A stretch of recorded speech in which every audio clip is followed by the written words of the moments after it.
Good day, ladies and gentlemen, and welcome to GE Vernova's third quarter 2024 earnings conference call. At this time, all participants are in a listen-only mode. My name is Liz, and I will be your conference coordinator today. If you experience issues with the webcast slides refreshing or there appears to be delays in the slide advancement, please hit F5 on your keyboard to refresh. As a reminder, this conference is being recorded. I would now like to turn the program over to your host for today's conference, Michael Lapidus, Vice President of Investor Relations. Please proceed. Thank you. Welcome to GE Vernova's third quarter 2024 earnings call. I'm joined today by our CEO, Scott Strazik, and CFO, Ken Parks. Our conference call remarks will include both GAAP and non-GAAP financial results. Reconciliations between GAAP and non-GAAP measures can be found in today's Form 10-Q, press release, and in the presentation slides, all of which are available on our website. Please note that year-over-year commentary or variances on orders, revenue, adjusted EBITDA, and margin discussed during our prepared remarks are on an organic basis. We will make forward-looking statements about our performance. These statements are based on how we see things today. While we may elect to update these forward-looking statements at some point in the future, we do not undertake any obligation to do so. As described in our SEC filings, actual results may differ materially due to risks and uncertainties. With that, I'll hand the call over to Scott. Thanks, Michael. Good morning, everyone, and welcome to our third quarter earnings call.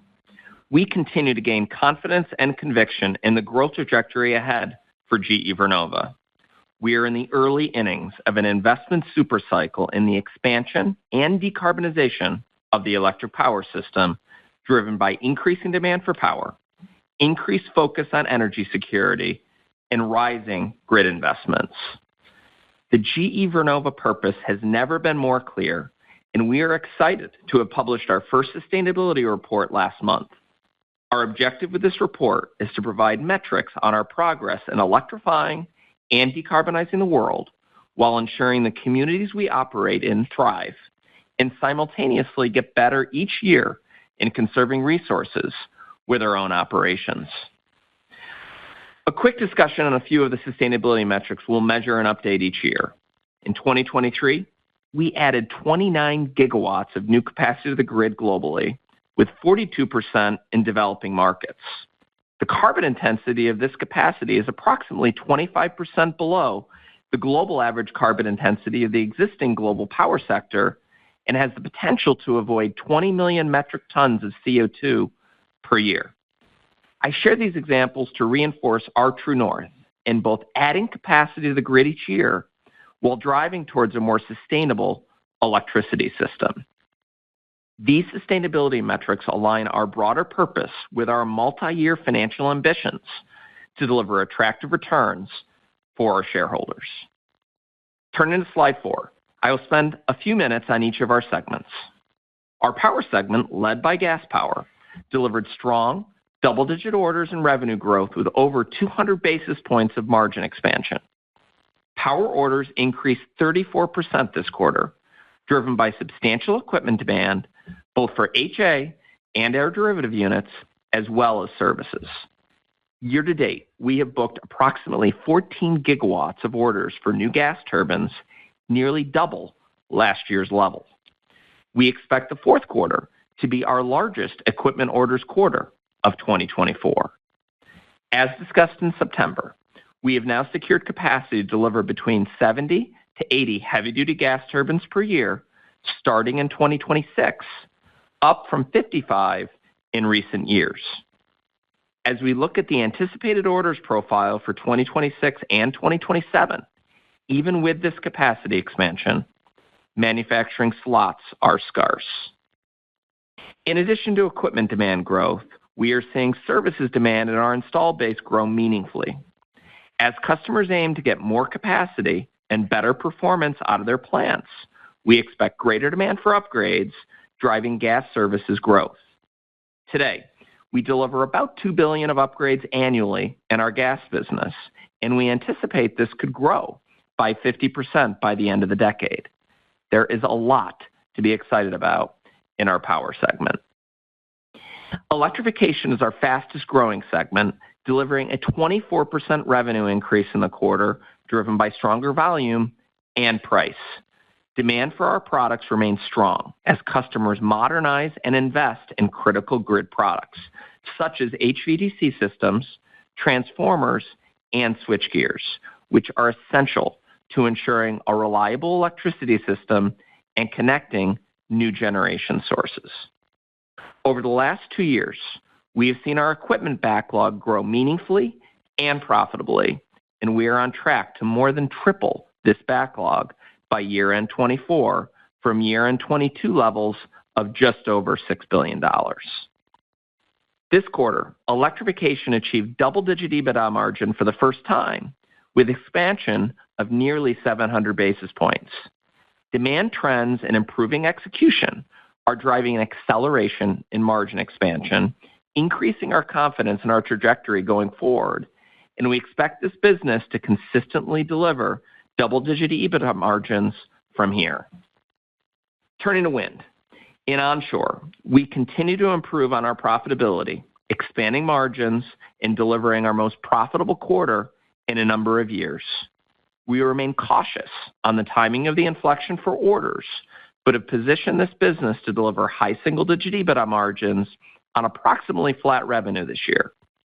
We continue to have confidence that as we drive onshore revenue growth as early as 2026, we can continue to accrete margins in this business.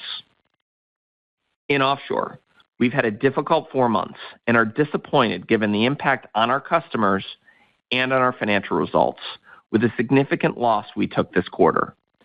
We have finalized root cause analysis and confirmed the blade issue at Vineyard Wind was caused by a manufacturing deviation from our factory in Canada. We have been very intentional, thorough, not rushed, in reevaluating our blade quality across offshore wind in totality. As we reaccelerate progress on our projects, we are proactively strengthening some of the blades, either back at the factory or in the field, to improve quality and readiness for their intended useful life. We continue installing turbines in Dogger Bank, while at Vineyard Wind, we are installing towers and nacelles and are very close to resuming blade installation. Looking ahead, we're focused on improving execution and delivering on the approximately $3 billion backlog in the safest, highest quality delivery model that makes economic sense for our customers and ourselves. We do not foresee adding to this backlog without substantially different industry economics than what we see in the marketplace today. I'm proud of our team as they execute in this difficult environment and appreciate the engagement with our customers. I remain confident that we will return the wind segment to profitability in the fourth quarter. Now over to the right side of the page. We're focused on further embedding lean across the organization, driving continuous improvement in safety, quality, delivery, and cost. Safety is our number one priority, and unfortunately, we experienced a fatality this quarter at an onshore wind site in Sweden. We are working to accelerate the company-wide adoption of our life-saving rules deployed earlier this summer.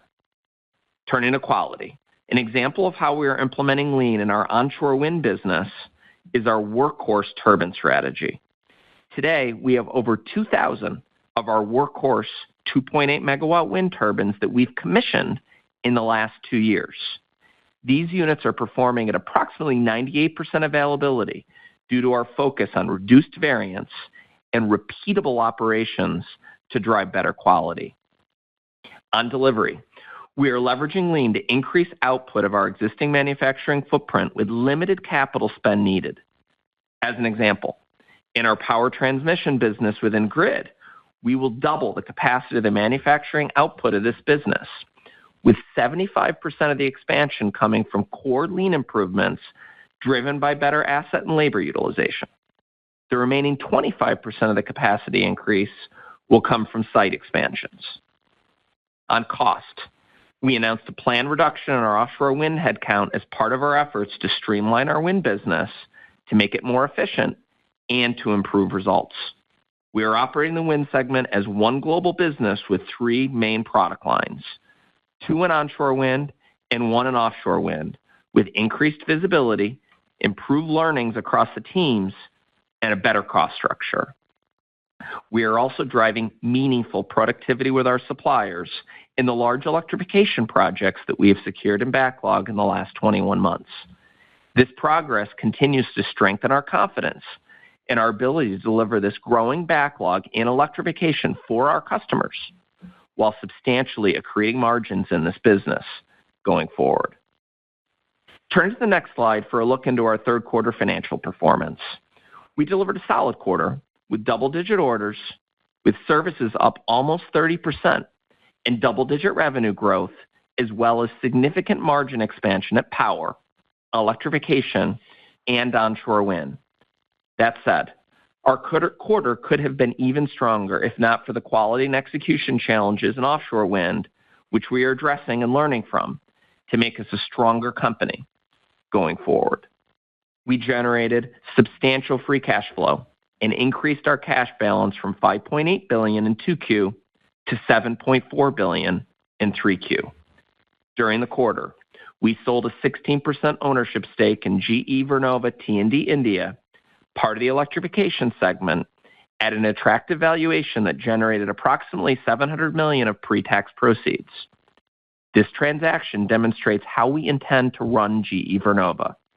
We will monetize assets across our portfolio when we see attractive opportunities to do so, enabling us to invest more in our core businesses, to simplify the company, and return capital to our shareholders. We are reaffirming our full year 2024 guidance. We look forward to discussing our multi-year financial outlook, as well as our capital allocation strategy at our investor update in New York on December 10th. I'm more confident today in the future of our business than ever, and I will now turn the call over to Ken for more details on our third quarter performance. Thanks, Scott. Turning to slide 6, in the third quarter, we delivered solid results with double-digit orders and revenue growth led by power and electrification. Margins expanded year over year across power, electrification, and onshore wind, but were offset primarily due to additional contract losses at offshore wind. Importantly, we generated substantial free cash flow in the quarter, driven by strong working capital management, including improved linearity. Orders grew 17%, driven by services, which increased 28% with double-digit growth across all 3 segments. Equipment orders grew approximately 8%. Power and electrification equipment orders grew substantially, partially offset by lower equipment orders at wind. Our backlog of $118 billion grew both year over year and sequentially, and equipment margin and backlog remains healthy, reflecting our disciplined, profitable growth priority. Revenue increased 10% in both equipment and services. Service revenue grew in all 3 segments, while continued momentum in electrification and power drove higher equipment revenue. In addition, price remained positive across all 3 segments.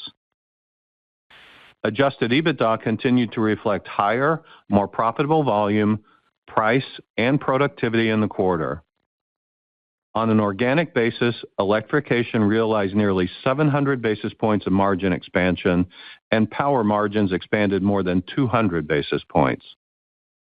This margin strength was offset by wind, primarily due to higher contract losses at offshore. We delivered nearly $1 billion of positive free cash flow, improving $900 million year over year, primarily driven by stronger working capital management. Working capital was an approximately $600 million benefit in the quarter, improving over $500 million year over year, mainly due to improved linearity, which includes more closely aligning the timing of disbursements and collections. Our cash balance also reflects the monetization of a 16% ownership stake in our electrification joint venture in India, which generated approximately $700 million of pre-tax proceeds, classified as financing cash flows with no impact to adjusted EBITDA. We executed this transaction as a part of our ongoing process to simplify entity shareholding structures as well as to capitalize on strong equity valuations in India while remaining the majority shareholder in this business, serving an attractive market. Combined with our third quarter free cash flow, these proceeds increased our already solid cash balance to $7.4 billion. We're encouraged by our year-to-date financial performance with solid revenue growth led by services, which increased 9% year-over-year, adjusted EBITDA margin expansion of over 200 basis points, and more than $1.1 billion of positive free cash flow generation, a year-over-year improvement of over $2 billion.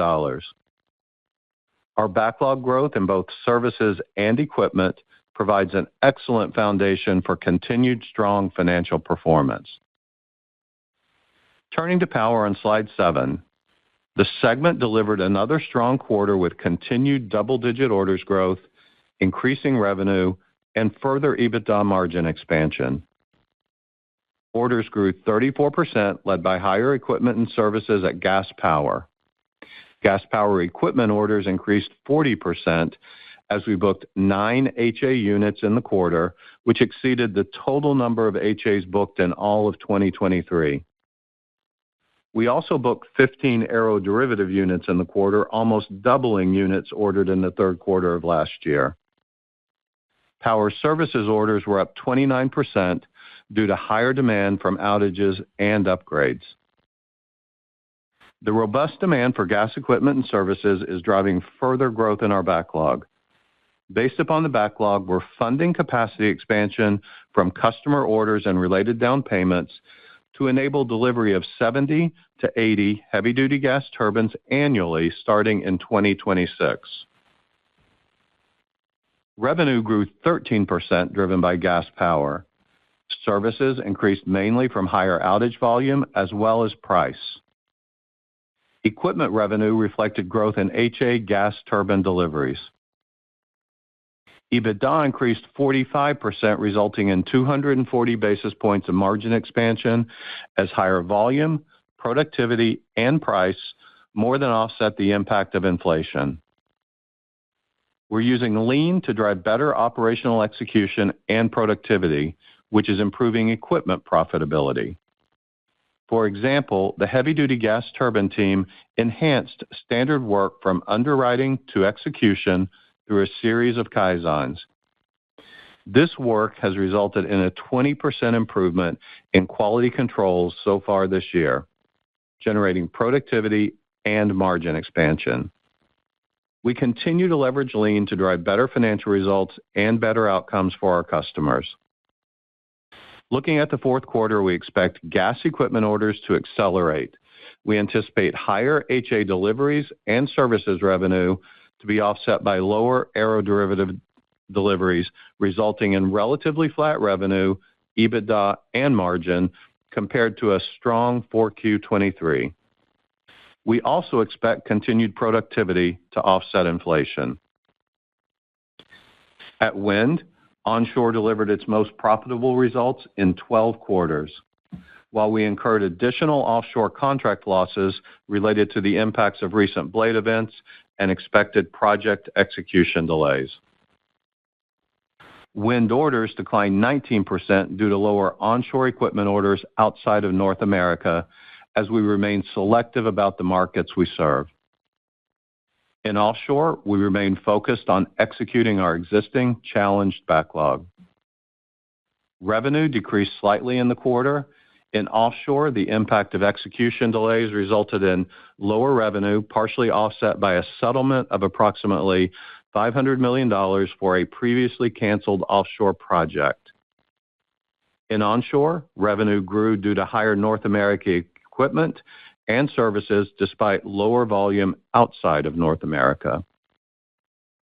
EBITDA margins contracted 410 basis points versus the prior year. In offshore, the impact of the approximately $700 million charge for additional contract losses was partially offset by the $300 million gain from the offshore project cancellation settlement. In onshore, margins expanded from positive price and favorable equipment mix. Onshore delivered better results despite higher services costs as we're deploying more crews and cranes to continue improving fleet availability. Overall, we're focused on driving better quality, cost, and execution productivity across wind. As discussed, we remain cautious on the timing of an onshore order inflection in North America as customers navigate growing interconnection queues.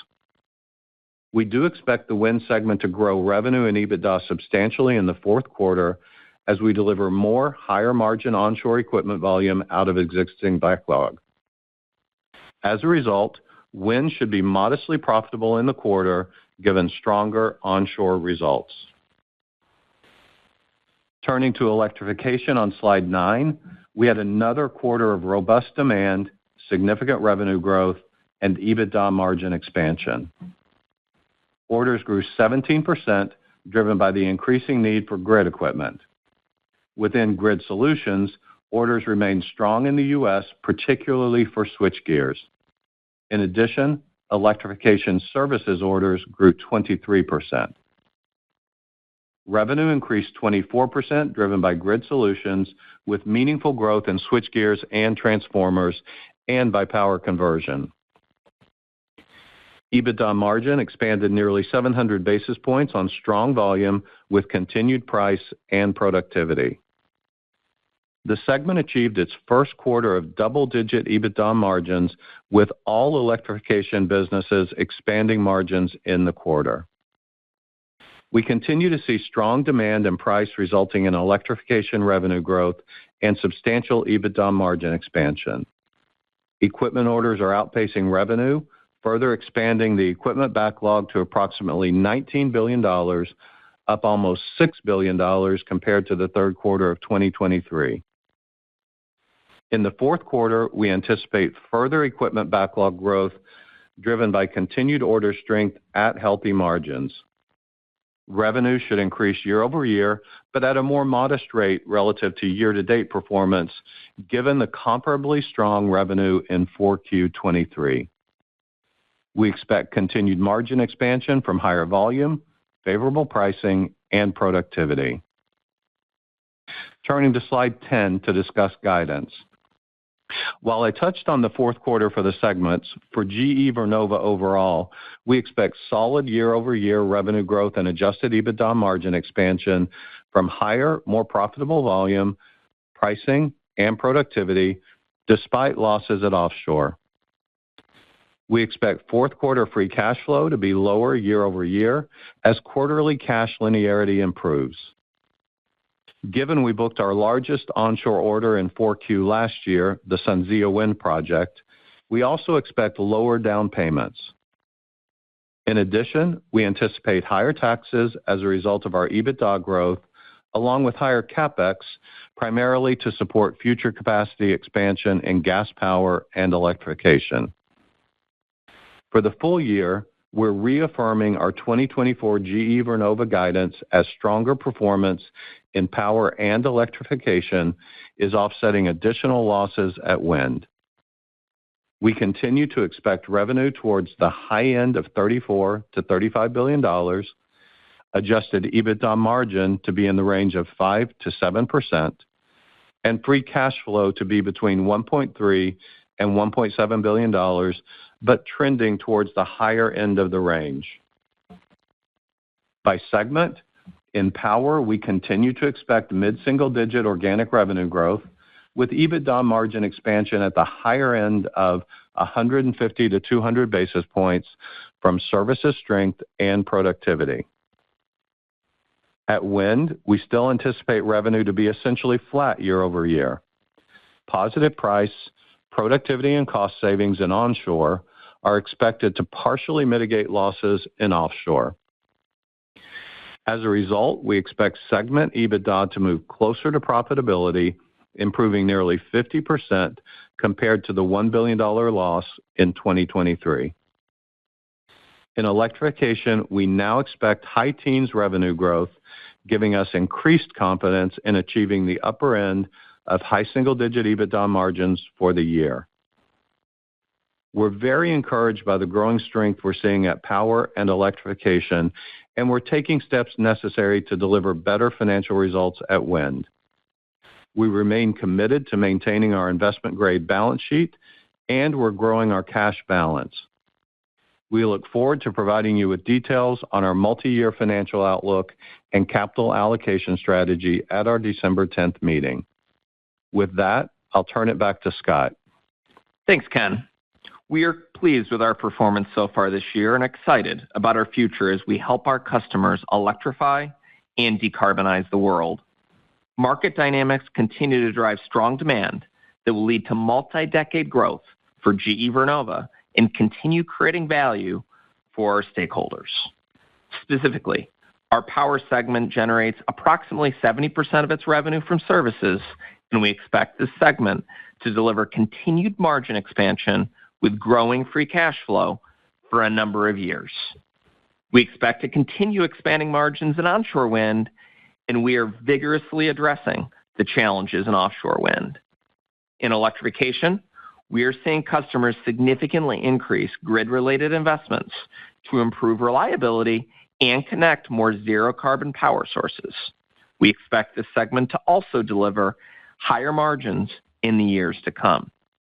As we execute on our strategy, our lean operating system, commitment to sustainability, and innovation remain at the core of our company. We are running our businesses better and are well-positioned as electricity markets evolve. We expect to deliver growing adjusted EBITDA and free cash flow over the coming years. And when we put all this together, we see a clear opportunity to deliver substantial value for our stakeholders going forward. With that, I'll hand it back to Michael for the Q&A portion of our call.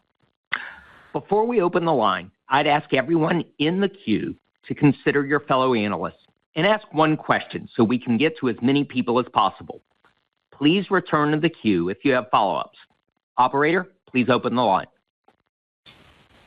Ladies and gentlemen, if you wish to ask a question, please press star 11 on your telephone. If you wish to withdraw your question or your question has already been answered, please press star 11 again. Our first question comes from Julian Mitchell with Barclays. Hi, good morning. Good morning, Julian. Good morning. Maybe just the first question, circling back on offshore, as there was clearly a lot of news there in September. Maybe just remind us, kind of, as you look today, how you're thinking about the pace of that $3 billion of offshore backlog being worked down. And then there was a good update on the turbine blade issues in North America. Maybe just anything on what's going on with the UK project, please. You bet, Julian. I mean, it's a start. Clearly, the last 4 months for offshore wind have been difficult for us. I mean, the delayed project execution has cost us time on when we had previously talked about completing the backlog we have to go, which previously we had said we'd be largely complete by the end of 2025. In light of what we've kind of been managing through the last 4 months, that's moving to the right, but we're also at a period of time where we're evaluating alternatives, things like incremental vessels, things like that can increase the pace, and we're committed to kind of giving you transparency to the burn down of the approximately $3 billion backlog we have left to go when we get together on December 10th, as we outline our both 25 financial objectives and our long-range financial targets associated with that. On the blade piece of the equation, just going right there, we've been very intentional and focused on this since the event in July. We can tell you today that the root cause was what we framed up in July. There was a manufacturing deviation at one of our factories in Canada. We have been very systematically reviewing all of our blades in offshore wind, and we can say today that a very small proportion, low single-digit proportion of our manufactured blades in totality also had a manufacturing deviation similar to the blade that we experienced, the failure in Vineyard Wind. In those cases, we're taking action on those blades, and we're doing that right now, and really now getting to a point of shifting back to execution out at sea. To your question on Dogger Bank, we're fully in installation and commissioning in Dogger Bank today.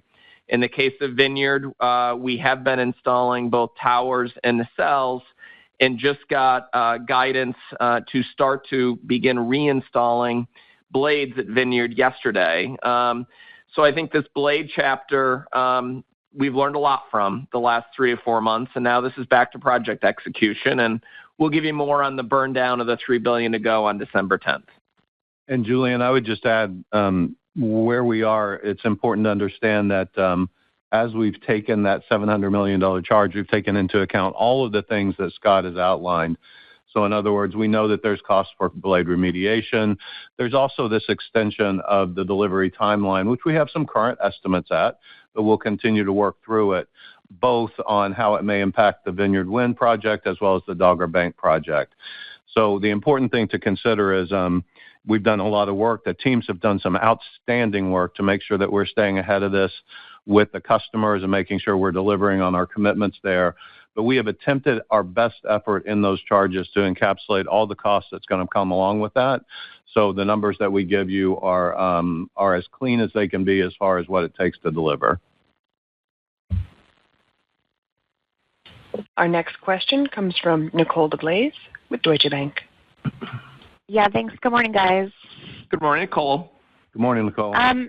Maybe I could ask a question on power. I think you guys said that you expect power equipment orders to accelerate in the fourth quarter. I guess, can you talk a little bit about, what you're hearing from customers to provide confidence in that outcome? Thank you. You bet, Nicole. I mean, I'll hit on it. And although the power orders in the third quarter are up 34%, and as we said in our prepared remarks for gas, as an example, we've taken 14 gigawatts of new orders 3Q year to date, which is twice those equivalent levels in the first 3 quarters of last year. When we look at the pipeline coming from here, we do expect our fourth quarter to be our strongest quarter of 2024. And although it's early, and we'll firm this up before December 10th, we see the 2025 orders looking very similar to 2024, if not modestly stronger, but probably with a larger tilt towards North America. The reality is the orders that we've booked this year have a heavy proportion of Middle East orders. We announced a large order in Japan in the third quarter. U.S. is part of the equation, but as we've been saying for quite some time, we see North America and we see the hyperscaler dynamic being more of a 25 dynamic than 24, and that's exactly how we think this is going to still play out sitting here today. Our next question comes from Andrew Percoco with Morgan Stanley. Great. Thanks so much. Good morning, guys. Thanks for taking the question. I want to stick with power for a second. This is a little bit of a higher level question, but clearly you're seeing a lot of demand, particularly in gas. And if we kind of look back to the early 2000s and 2010s, I mean, your power business was a high teens, low 20s EBITDA margin business. And I'm just kind of curious now that we're entering this next wave of growth in gas, is the current pricing environment supportive of you getting back to that margin structure, or is there anything structurally different kind of this time around that might impede your ability to get back there? Thank you.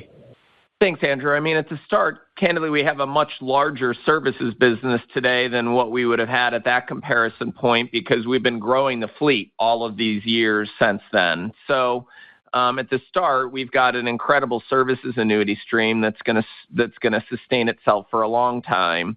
The composition of what's going to play out the second half of this decade relative to early in the 2000s is different in the sense that it's still going to be less gas turbines, but the gigawatt or the megawatts really per gas turbine are going to be substantially larger, right? Now that we're shifting towards the HA profile, we are seeing substantially better pricing environment today than what we're getting in orders today relative to what we're shipping in revenue today. And that will start to benefit us really to a large extent the second half of 26 in the full year of 27 in revenue on what I'd call today's new pricing environment. And when you combine those two things together with a much larger services business, a customer sentiment that's investing in that gas fleet substantially more today than certainly have the prior 10 years, and that equipment profile that you're citing with better pricing, we have a lot of confidence that throughout the better part of this decade, we're going to keep expanding margins and look forward to giving you really a new definition of what that should look like by 2028 at our December 10th Analyst Day. Our next question comes from Joe Ritchie with Goldman Sachs. Hey, good morning, guys. Good morning, Joe. Hey, Scott. So when we met a few months ago, we were talking about a gas power equipment market of, call it roughly, 35 gigawatts by 2028.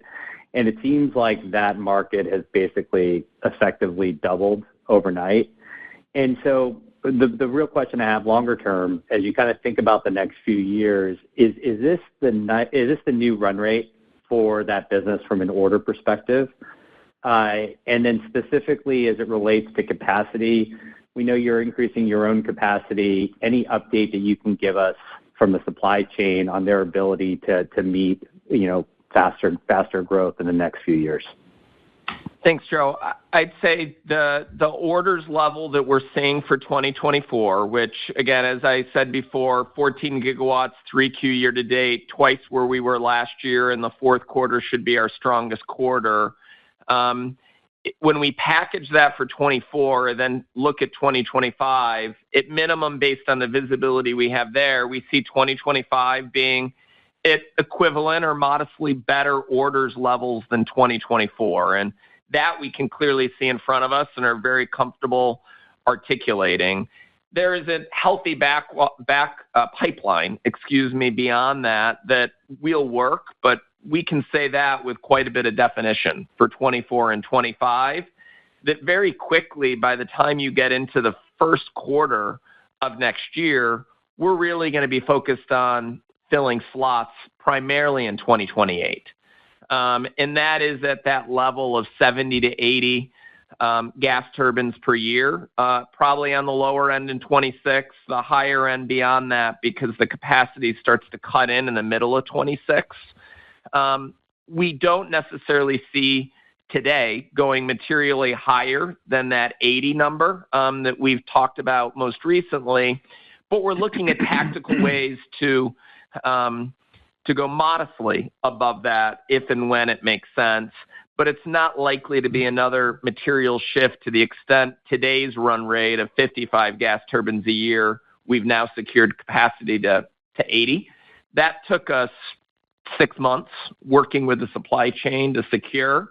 And we're really just continuing to firm that up and make tactical adjustments. No major headlines beyond the updates we've given recently on that. Yeah, and I think, one of the other things to consider as you're thinking about how does that impact us from a investment perspective as we're thinking about building out for this capacity. One of the nice things about the cycle that we're operating in, as you know, is that as we take orders and orders are coming in nicely, those come along with down payments. And we've been pretty clear, and Scott said along the way, and I think we even said it in the last quarter call, that as we're thinking about making investments, and we're making these investments for this growing from 55 units a year to, call it 70 to 80, we're really funding that with customer orders, right? So customers are coming in, they're making down payments. And so the draw on capital really comes directly from the orders that we're taking.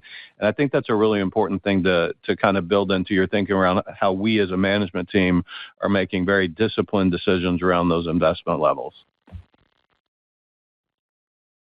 Our next question comes from Julian Dumoulin-Smith with Jefferies. Hey, good morning, team. Thank you guys very much for the time. I appreciate it. Just pivoting slightly differently within power, as you think about the BWX opportunity here in GEH, how would you frame SMRs as a proportion of the overall growth trajectory? How would you frame kind of any initial expectations on awards here? Would love to hear the new framing. You bet. I mean, I think when we get to nuclear, we really have to start with the existing install base we have. I mean, in the U.S., as an example, we have 65 plants today with our equipment. And as an illustration, we see at least 3 gigawatts of incremental nuclear capacity we can add with uprates of the existing install base that we have, and another couple gigawatts that could get added from restarting plants that aren't running today. So, and I give that context to just say, in the case of nuclear and with the surge in demand cycle of nuclear, that's likely to trickle through to our financials sooner than small modular reactor. We can see orders playing out middle of the decade in that regard that cut into revenue late in the decade. On small modular reactor, sentiment in commercial activity is continuing to accelerate here. The tone of the conversation's also shifting a little bit, even in the context of the summer, really, where more discussions are taking place right now with existing nuclear plants that have the security infrastructure within it to add small modular reactors to the security apparatus that already exists with existing plants. That has been a more dynamic conversation the last 90 days than when we were together at the July earnings call. And I think there will be activity there that's going to continue to move forward, and a new build that follows. For us, ultimately, this comes back to the first 300 megawatt block of power getting commissioned in Canada in 2029. We don't see that moving to the left. 2029 really is the start. And then from a revenue perspective and really a U.S. new capacity growth perspective, we're really excited about what SMR can mean for us, but it's not going to financially become a meaningful part of our income statement with revenue and growth until early into the next decade. And those activities and those discussions are very healthy right now, but I think it's important to contextualize when it's really going to translate to the financials, and it is going to take until then before it becomes a material part of our future growth.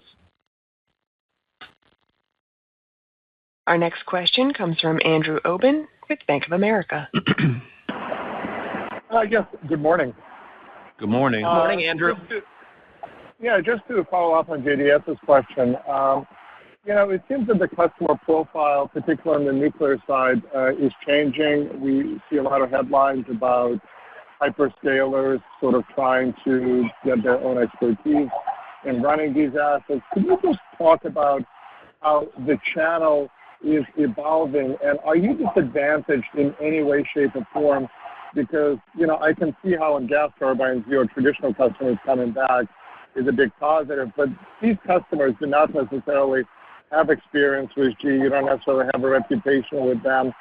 How do you sort of get your fair share from this new class of customers across gas and nuclear? Thank you.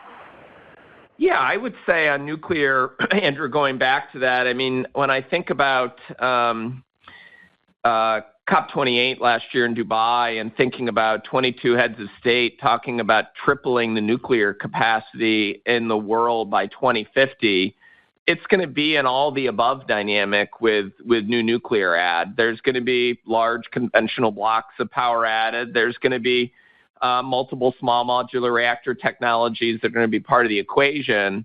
We're really excited about the sentiment shift back towards nuclear and have an incredible amount of confidence in our ability to serve that growing market.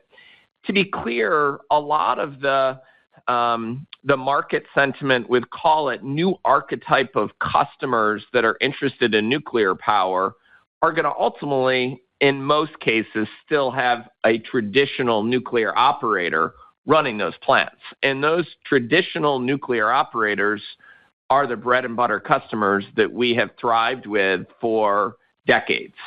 The commercial arrangements of exactly how that works between us to those operators of the assets and their commercial arrangement with the end customers, that's a lot of what's materializing and firming up and will take some more time to unfold. And that's a applicable statement for both gas and nuclear. But in both cases, I really like our chances to play a meaningful role serving that growing market. And especially with nuclear, what I would keep emphasizing is this is about established technology and time to market. And our BWRX is using established fuel, established combustion chamber technology that gives us a high degree of confidence that we're going to cut in our first 300 megawatt block of power in 2029. And as we're into construction on that first project in Canada next year, we have a lot of customer sentiment that's following that progress, and more commercial activity will follow. Our next question comes from Andy Kaplowitz with Citigroup. Hey, good morning, guys. Good morning, Andy. Maybe just on onshore wind. I think you said that you can maintain a high single-digit margin on flat revenue, but you're still a little conservative on when a new order inflection might be. At this point, with the understanding that you'll update us again in December, could you sustain the kind of performance you've had in onshore? When do you kind of need an inflection in onshore wind bookings to support the business? Well, and we see much like we've had flat revenue in 24 relative to 23. When we sit here today, we see flat revenue also in 2025, but with improved profitability in onshore wind on generally a similar looking revenue profile. And that's just the ability to continue to. We've been remixing the profitability of the backlog, and you started to see that in the third quarter with the most profitable quarter we've had in 3 years, and you'll see that even more so in the fourth quarter into next year. We don't need, quote-unquote, orders inflection to sustain that performance. I don't have a lot of apprehension that the top-line level that we're at today is at risk of going lower, as an example. So by default, I would think of this very much as a floor, kind of the escape, the second half performance of 2024 into 2025 on what onshore wind is for us in a business that is very North America dependent. And let's contextualize where we are in North America. We're going to ultimately COD in the industry this year mid to high single-digit gigawatts of new onshore wind. There's a lot of people that believe that number needs to be 15 to 20 gigawatts a year for us to reach our objectives. Where I'm cautious and have been consistently cautious is when we see the orders come that start to get us back to the U.S. commissioning double-digit, mid-teens gigawatts of orders. Now, when we do, that volume leverage that we're going to yield in onshore wind is going to lead to a much more profitable business that we're all going to like a lot more. I'm just not ready to call a date on when that comes because we just don't quite see that now. Although all indications say the U.S. does need that later in the decade. But I don't want you to take my comments to be one that we're concerned that it's going to go backwards. We feel like we're at a solid foundational level with onshore wind performance that will get better with top-line growth. We're just not ready to call that top-line growth yet. Yeah, and I think that, to repeat something that we've kind of said in the last couple of calls, the wind team, and specifically the onshore wind team, Vic and team, have been working really hard to take cost out of that business to make sure it is as efficient as can be. And in doing so, kind of running to what Scott said to put some numbers around it, they've resized the business to be profitable at about 1,000 turbines a year. We're obviously running at a higher rate than that. So I just say that because to kind of respond to your question around when do we need the wind orders to turn in order to see an inflection in this business, we're already starting to see that inflection in profitability based upon cost management. Plus, I'll remind you that as we came into the year, we talked about an onshore wind backlog that had about 10 incremental points of margin in that backlog. That's really what's giving us confidence in the second half of this year to see the profitability improvement that we're seeing now, which does set us up for the carry-on point. I won't necessarily say a jumping off point for incremental growth because pricing has kind of stabilized at these better levels. but to be able to carry us through. And then when that inflection comes, we are, because of the hard work of everybody in the business, in a really good place to benefit from it. Our next question comes from Mark Strauss with JP Morgan. Yes, good morning. Thanks for taking our questions. So I want to go back to the comment about the power equipment orders in 2025 and kind of shifting more towards the U.S. with the hyperscalers. As you are progressing with these conversations with the hyperscalers, are you seeing any commonality in the mix of product type that they are interested in as far as kind of Aero versus H-class? And then can you remind us, is there any kind of meaningful difference between the two as far as kind of lead times or financial profile, anything like that? Thank you. You bet, Mark. Thanks for the question. And I do think this goes back, if I'd start, I would just say the trend is definitely shifting more towards HA gas turbine discussions with consistency than aeroderivative. That's because the hyperscalers are evolving from single data centers dependent on 60 to 100 megawatts to starting to look at data center parks in which you can start to think about multiple gigawatt size data center parks that support a number of data centers in one location. So there is a very healthy shift towards what maybe a few years ago we would have been talking to these customers about aeroderivative applications in Ireland that were backup power for the grid to now this being baseload power with HA gas turbines at the exact time that our HA product line is set to thrive. And just to emphasize a few points there, I mean, we have almost 60 gigawatts of HA gas turbines commissioned today. We have over 100 running. We're approaching 3 million operating hours with our HA gas turbines. And for us, this is what is so exciting to us about this part of the orders book, because when you start to look into that orders profile for 2025, that we do project to be more U.S.-centric, similar in size to 24, maybe modestly better than 2024 orders level.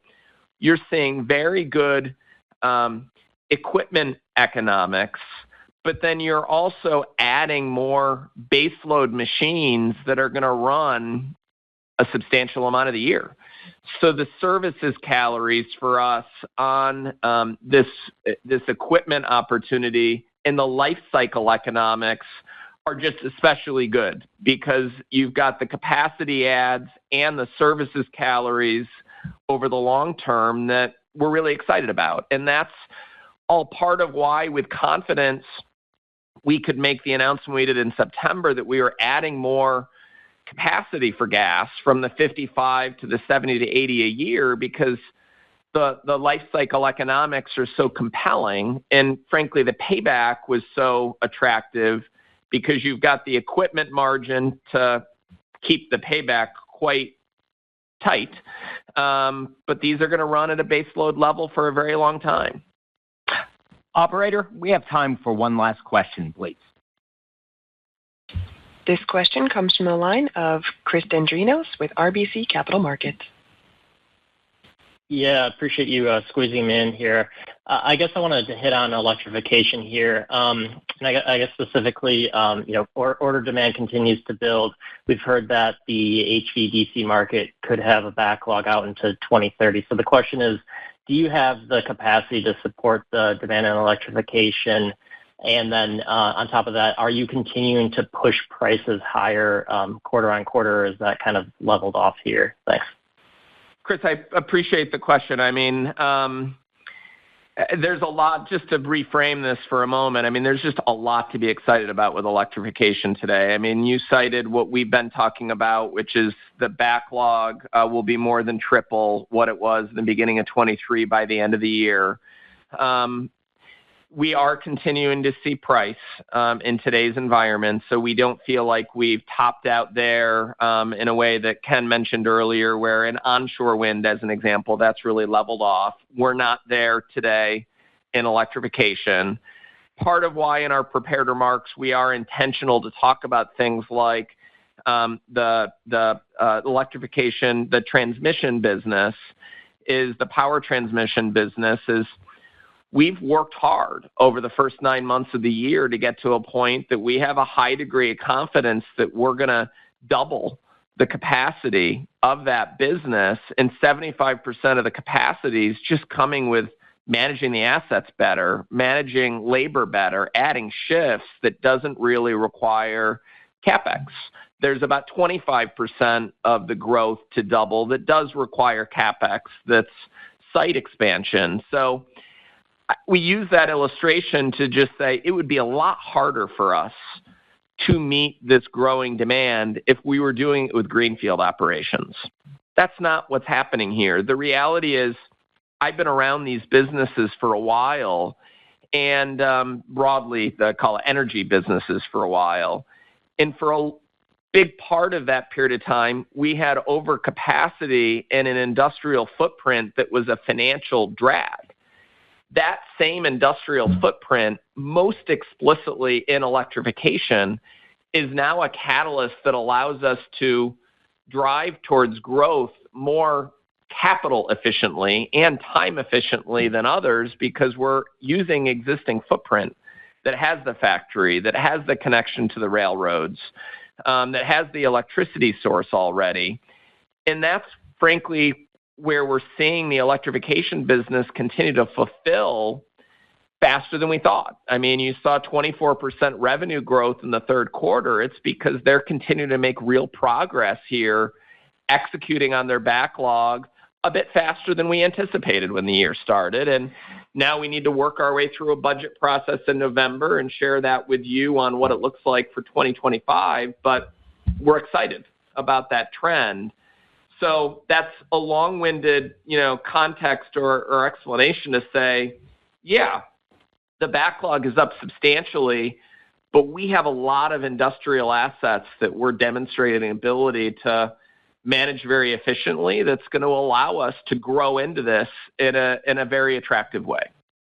And I think that to put a little bit of color on it from a regional perspective that we're excited about is the fact that, while the European business has historically and continues to be in our electrification business the biggest individual piece of it, what we're seeing is that those growth rates that we saw step up last year with some of the large HVDC orders, while the compares get tougher year over year, the order comparisons are good. We're still staying at a good level, not just on HVDC, but the other products in the portfolio. But what's really important is not only is it a dynamic that's driving our business for Europe, but the fastest growing part of our electrification business based upon comps is really in North America. And we're excited about both of those things, both Europe and North America, because they will provide multi-year tailwinds for us to continue to see this business grow and expand as Scott outlined. Operator, before we wrap up, let me turn it back to Scott for closing comments. Michael, thank you. Everyone, we're excited about the trajectory of our company. We look forward to talking with many of you in the coming months. At the wrap, as I often do, I do want to thank our employees, our partners for their dedication and their hard work, and our customers for their continued trust in us. And thank you for your continued investment interest in GE Vernova. We're looking forward to the months that come. We're in the early innings of a really exciting journey together, and really looking forward to having everybody together on December 10th for our analyst meeting. So thanks, everyone. Thank you, ladies and gentlemen. This concludes today's conference. Thank you for participating. You may now disconnect.